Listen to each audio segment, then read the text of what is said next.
가정에 지방에 해외에 계시는 우리 성도님들 이 말씀을 통해서 하나님을 만나며 하나님의 음성을 듣는 귀한 축복의 시간 되기를 주님의 이름으로 축원합니다.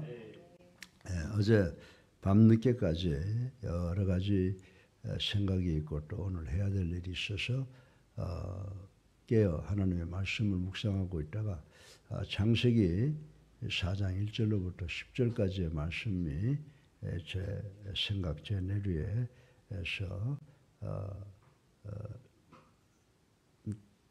생각나는 말씀이 있어서 오늘 여러분들과 함께 나눔으로써 은혜 받기를 바랍니다. 이 창세기 4장 1절과 10절을 보면은 우리 아담과 하와가 하나가 돼서 자손을 보는 사건이 기록되어 있는데 10절에 보면 하나님께서 그 첫째 아들 가인에게 내가 무엇을 하였느냐라고 하는 질문이 있는데 이 질문을 생각을 하다가 이 질문이 가인에게 하신 말씀일 뿐만이 아니라 21세기를 살아가는 우리 모두에게 하시는 말씀이다라고 하는 감동이 와서 이 말씀을 묵상하고 기도하는 가운데 오늘 여러분과 함께 나눌 말씀을 제목을 내가 무엇을 하였느냐라고 하는 제목으로 생각해보고 우리 모두가 은혜 받기를 주님의 이름으로 축원합니다. 요즘 우리나라에는 이 묻지마 살인이라고 그러죠. 이 잔혹한 범죄가 자주 일어나서 그동안 유야무야됐던 이 사형 제도에 대해서 재론을 하고 있는 것을 우리가 볼 수가 있습니다.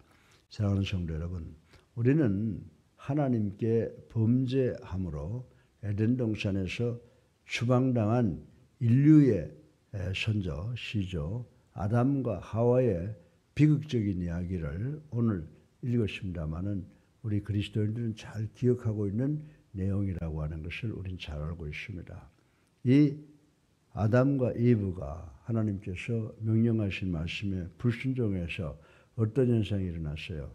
그 행복동산 에덴에서 추방당한 후 그저 가만히 있었어도 자기들의 삶을 행복하게 복된 삶을 영위할 수가 있었는데 결국 에덴에서 추방당하지 않습니까? 그리고 땀 흘려 땅을 일구었고 그리고 해산의 고통을 당하며 결과적으로 두 아들을 출산하는 것을 우리는 잘 알고 있습니다. 그런데 이들에게 낙원에서 추방당하는 아픔은 가시지 않았지만 그 고통 속에서 자녀를 얻는 큰 기쁨이 참으로 컸음을 오늘 본문 1절에 기록하고 있는 것을 우리가 볼 수가 있습니다. 사랑하는 성도 여러분, 그러나 죄악으로 물든 부모의 탓인지 이 둘 사이에 불화로 불목으로 다시 한번 범죄가 있었으니 그것은 인류 최초의 범죄, 다시 말해서 인류 최초의 살인자가 생겨났다라고 하는 사건으로 생각을 해볼 수가 있습니다. 이 본문의 내용은 바로 이러한 암울한 내용을 주제로 하고 있습니다. 목사님 아침부터 뭐 이런 말씀을 하세요라고 이야기를 할 수가 있지만은 하나님께서는 어떤 것을 우리에게 주시든지 그것이 우리가 이 세상을 살아가면서 교훈이 되고 또 우리에게 큰 중요하고 우리가 꼭 지켜야 될 그런 교훈의 말씀으로 변화가 된다라고 하는 것을 우리는 잘 알고 있습니다. 그래서 본문을 통해 하나님께서는 동생을 죽인 살인자 가인에게 세 가지 질문을 던진 것을 볼 수 있는데 이 질문은 가인에게만 던진 질문이 아니라 21세기를 살아가고 있는 우리들에게도 묻고 계시는 말씀이라고 생각을 합니다. 이 질문은 가인을 향하여 뭘 촉구하는 말씀이었을까요? 회개를 촉구하는 하나님의 음성이었다 이렇게 생각해 볼 수가 있습니다. 그러나 저는 어젯밤에 늦게 이 질문들을 묵상하면서 이 질문은 당시 가인에게만 던진 질문이 아닐 것이다 라고 하는 생각을 갖게 되었습니다. 그래서 오늘날 정말 우리도 생각과 말과 행동으로 많은 죄를 지었지 않습니까? 그래서 오늘날 죄인된 우리의 마음속에도 들려오는 하나님의 음성이 되어야 된다라고 하는 생각을 해보았습니다. 그러면 그 질문은 어떤 의미를 내포하고 있을까요? 첫째로 하나님께서 가인에게 물으신 질문은 뭡니까? 내 자신을 돌아보았느냐? 내 자신을 먼저 돌아보았느냐라고 하는 질문이라고 생각이 들었습니다. 그래서 여러분들 6절을 보게 되면 내가 안식에 변함은 어찌미뇨? 라고 하나님은 가인에게 물었습니다. 여러분들 우리가 얼굴을 뭐라고 표현하고 있죠? 얼굴을 인간들의 마음의 창이라고 이야기를 하고 있습니다. 다시 말해서 우리가 제가 여러분이 제 얼굴을 바라보게 되면 여러분들은 저의 얼굴 색깔이나 저의 얼굴 형태를 보고 그 마음 상태를 알 수가 있다라고 하는 것입니다. 그래서 얼굴은 마음의 창인데 그 사람의 마음 상태를 보여주고 있는 계기판이다. 이렇게 생각을 할 수가 있는 것입니다. 그렇다고 하면 무엇이 가인의 마음을 경색되게 하여 정말 안색이 그렇게 변하도록 하였다고 여러분들은 생각을 하십니까? 그것은 자기와 동생 가인과 형 가인과 동생 아벨이 어떻게 했다고 그랬어요? 자기들의 첫 소산물을 가지고 하나님께 제사를 드렸잖아요. 그런데 가인은 땅의 소산물로, 그리고 아벨은 가축 소와 양의 첫 새끼들의 일부분을 드렸는데 어떻게 됐어요? 가인의 것은 연락되지 아니하고 아벨의 것이 연락되었는데 그 연락에 대한 질투심 때문에 얼굴이 그렇게 경색되었다라고 하는 것입니다. 가인은 자신의 재물이 연락되지 않았을 때 즉각 자신의 잘못된 점을 깨닫고 회개했어야 마땅합니다.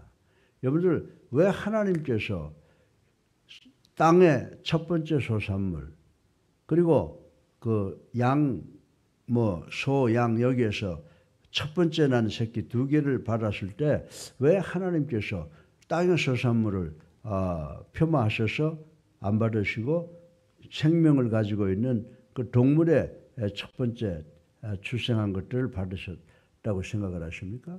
아니죠. 거기에 무슨 다른 이유가 있을 것이다. 하나님께서 생각하시는 중요한 요인이 있을 것이다 라고 생각할 수가 있는데 뭐가 없어서 하나님께서 가인의 재물을 안 받으셨을까요? 이 두 사람의 재물을 보실 때 그 재물에 깃들어 있어야 될 가장 중요한 것은 하나님을 믿는 믿음이었다고 성경을 가르쳐주고 있습니다. 그런데 가인이 아무리 땅에 첫 번째 소산물을 정성껏 드렸다고 하더라도 아벨은 그 양과 소의 첫 소산물을 드렸는데 가인에게는 믿음이 없었지만은 아벨에게는 믿음으로 드렸기 때문에 하나님께서 아벨의 제사를 받아들였다고 하는 것을 우리는 잘 알고 있습니다. 그런데 문제는 뭐냐 하면 가인이 자기의 제사가 연락되지 않은 그 원인을 어디서 찾아야 돼요? 이거 내가 뭐 잘못되었나? 라고 하는 생각으로 자기 자신에서 찾아야 되는데 그렇지 않고 어떻게 했어요? 외부에서 찾았다라고 하는 것입니다. 그런데 보니까 자기 거는 연락이 안 되는데 이 가인의 것은 연락이 안 되는데 아벨의 것은 연락이 되니까 그 질투의 결과로 안색이 변했던 것이라고 말씀을 드릴 수가 있습니다. 그래서 하나님께서 이때 뭐라고 물으셨습니까? 6절에 보게 되면 내 안색이 변함은 어찌미뇨? 라고 질문을 하셨다고 하는 것입니다. 근데 내 안색이 변함이 어찌미뇨? 라고 하는 그 말씀을 액면 그대로 받으시지 마시고 이것을 좀 더 한 차원 들어가서 깊이 생각해 본다면 내가 먼저 내 자신을 살펴보았느냐? 라고 하는 의미가 함축되어 있다라고 하는 것을 우리는 알아야 된다라고 하는 것입니다. 다시 말해서 자신을 돌아보아 왜 내 제사가 연락되지 않았는지 깨닫고 회개하라고 하는 하나님의 음성이라고 생각을 해봐야 되겠다라고 하는 것입니다. 그러나 가인은 이 질문의 의미를 깨닫지 못함으로 말미암아 회개의 기회를 놓치고 말았다고 하는 애석한 순간을 우리는 발견할 수가 있습니다. 가인의 이러한 모습에서 혹시 여러분과 저를 포함한 우리의 모습이 보이지 않는지 한번 깊이 생각해 보시기를 주님의 이름으로 축원합니다. 우리들은 가인처럼 하나님 앞에 바로 서기를 주저하는 어리석은 죄인, 어리석은 인간이 되지 않도록 늘 말씀을 통해서 우리 스스로가 교훈받도록 말씀을 묵상하고 또 그 말씀이 주는 의미를 실천하는 우리 모두가 되시기를 주님의 이름으로 축원합니다. 둘째로 하나님께서 가인에게 8절의 질문을 하시고 계십니다. 너 자신을 돌아보았느냐라고 하는 이 질문은 회개를 강하게 촉구하는 질문이라고 생각을 해볼 수가 있습니다. 8절에 보면은 자기 자신을 돌아보지 못한 가인은 결국 어떻게 했어요? 동생 아벨을 쳐 죽였다라고 하는 것입니다. 이때 하나님께서 가인에게 9절을 통해서 뭐라고 질문하십니까? 몰라서 질문하시는 게 아니시죠. 내 아우 아벨이 어디느냐? 라고 질문을 하신 것을 우리는 오늘 본문을 통해서 읽어볼 수가 있는 것입니다. 형제의 존재를 묻는 내 동생이 어디에 있느냐라고 묻는 이 하나님의 질문은 그 가인의 살인행위에 대한 심판으로서의 질문하는 것이 아니라고 저는 생각을 해봅니다. 하나님께서는 자기 동생을 때려 죽인 그 가인의 회개에 강력한 촉구를 하고 계시는 것이다. 이렇게 생각을 해볼 수가 있습니다. 아직도 늦지 않았으니 내 자신의 잘못을 깨닫고 회개해라 라고 하는 그런 요구였다라고 생각을 해볼 수가 있습니다. 그러나 가인은 어떻게 했어요? 가인은 살인한 죄를 묻는 하나님이 아니라 용서하시려고 하는 마음을 깨닫고 회개를 촉구하는 그 하나님의 질문마저도 가인은 이것마저도 거부해버렸다라고 하는 사실을 우리는 알아야 된다라고 하는 것입니다. 사랑하는 성도 여러분, 이러한 사실이 가인에게만 해당되는 이야기입니까? 아니라고 저는 생각을 합니다. 이것은 현재를 살아가는 우리와 하나님과의 관계에서도 해당되는 이야기, 교훈이라고 말씀을 드릴 수가 있습니다. 요즘에 여러분들 우리 정부가 왜 사형제도 부활을 재론하고 있고 그거 옳다 그러다라고 하는 것에 대해서 논쟁을 하고 있습니까?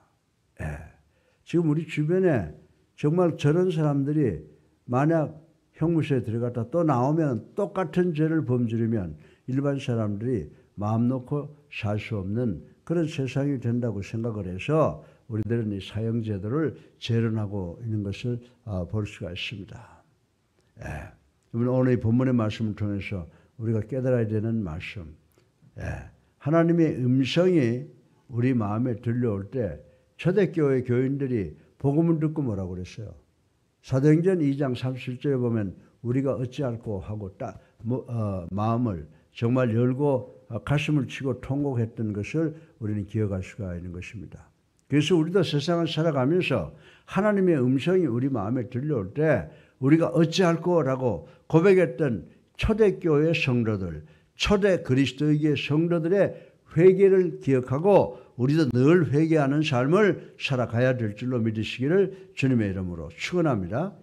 이렇게 될 때 비록 인간의 법으로는 용서받지 못해도 하나님께서는 당신의 사랑으로 우리를 용납하시고 우리를 품에 품어주시고 우리를 당신의 동산 영생복락으로 인도하시는 줄로 믿으시기를 주님의 이름으로 축원합니다. 셋째로 마지막으로 하나님께서 가인에게 뭐라고 말씀하셨습니까? 내 자신을 돌아보았느냐?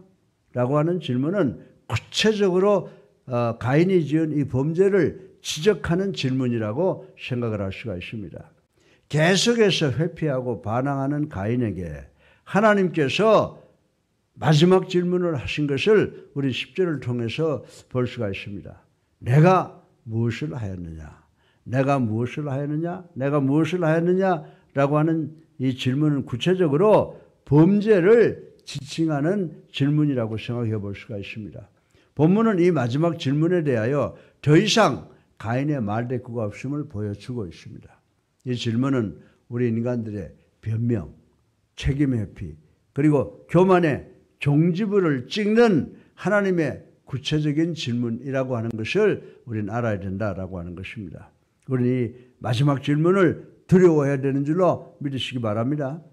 여러분들, 제가 우리 아이들, 그 다음에 우리 제자들한테 너 왜 그랬지? 뭐 됐지? 좀 한번 생각해봐 라고 이렇게 질문할 때는 그게 별로 무서운 게 아니에요. 그것은 어떻게 하든지 그 모든 실수와 잘못을 용서해 주려고 하는 시도예요. 그러나 그 질문을 끌어버릴 때는 너와 나와는 관계가 없다라고 하는 그런 하나의 선언이라고 하는 것을 우리는 알아야 되는 줄로 믿으시기 바랍니다.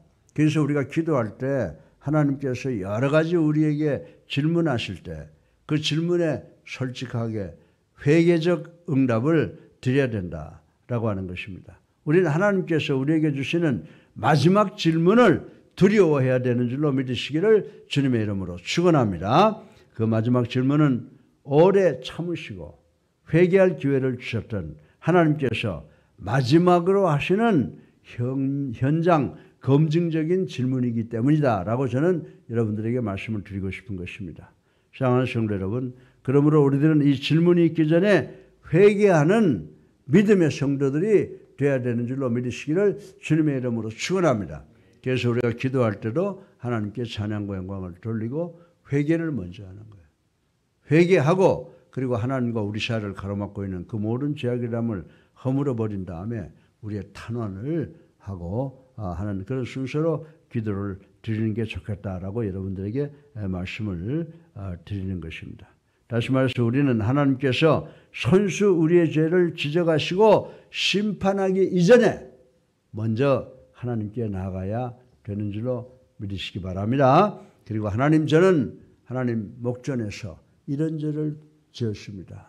용서하여 주시옵소서라고 회개하는 우리 예수님께 성도님들 되시기를 주님의 이름으로 축원합니다. 우리는 본문에 나타나 있는 하나님과 가인의 대화가 주는 교훈을 우리들 마음속 깊이, 우리 가슴 속 깊이 새기고 묵상하고 또 묵상해야만 된다. 항상 회개하는 마음을 가져야 된다라고 하는 것입니다.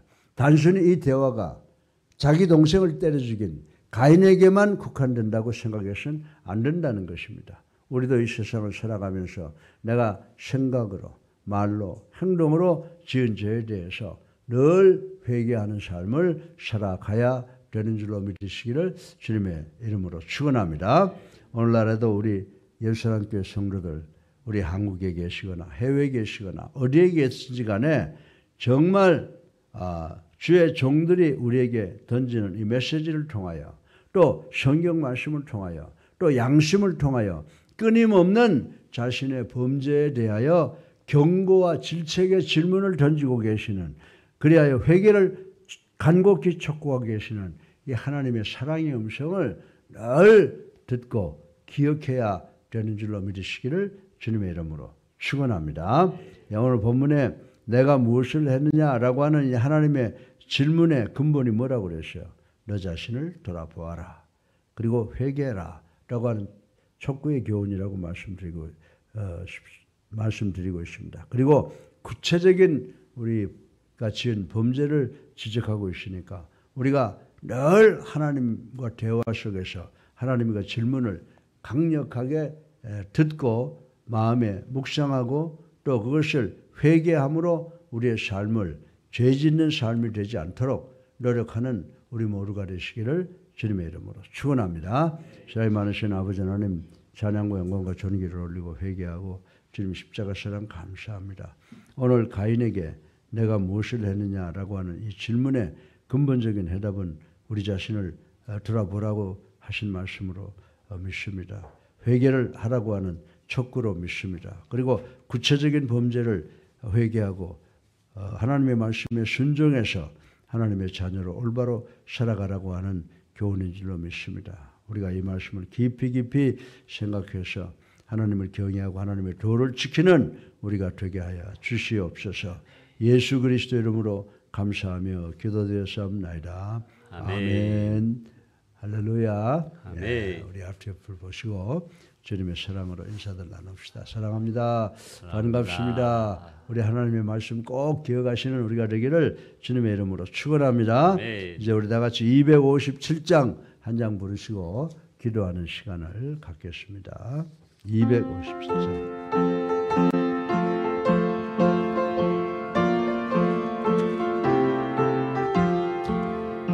마음에 가득한 의심을 깨치고 지극히 화평한 마음으로 찬송을 부르는 어린 양 예수의 그 피로 속죄함으로네.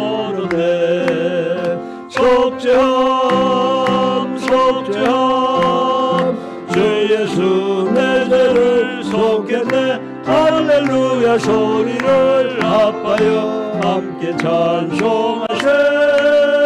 그 피로 속죄함으로네. 금이나 은같이 없어질 보배로 속죄함 받은 것 아니요. 거룩한 하나님 어린 양 예수의 그 피로 속죄함으로네. 속죄함 속죄함 주 예수 내 죄를 속했네. 할렐루야 소리를 아파여 함께 찬송하세. 그 피로 속죄함으로네. 나 같은 죄인이 용서함 받아서 주 앞에 옳다함 얻음은 확실히 믿기는 어린 양 예수의 그 피로 속죄함으로네. 속죄함 속죄함 주 예수 내 죄를 속했네. 할렐루야 소리를 아파여 함께 찬송하세. 그 피로 속죄함으로네. 거룩한 천국에 올라간 후에도 넘치는 은혜의 찬송을 기쁘게 부르는 어린 양 예수의 그 피로 속죄함으로네. 속죄함 속죄함 주 예수 내 죄를 속했네. 할렐루야 소리를 아파여 함께 찬송하세. 그 피로 속죄함으로네. 주여 세번합니다. 자유 자유 자유